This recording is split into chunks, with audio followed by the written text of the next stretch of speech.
Já não mora esperança no Brasil. Só piora porque sei que a falsidade lá vigora. O deputado já começa aproveitando, mete a mão, vai desviando e não para de roubar.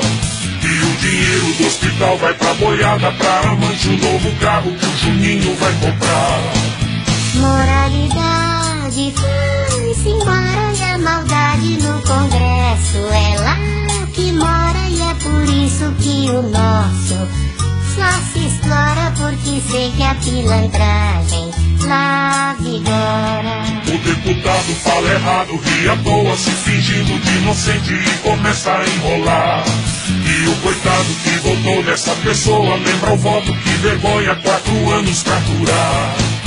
Seriedade foi-se embora, o picareta virou dono, e no servório o povo inteiro já percebe a ilusão de que a política em Brasília é enganação.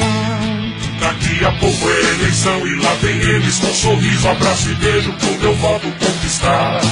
E eu mando a merda, não sou burro nem palerma, ninguém mais me passa a perna, eu vou botar pra quebrar. Renovação, vamos embora, que a limpeza do Congresso não demora, não sou trouxa, tô cansado. Vou à forra porque sei que a falsidade não vigora.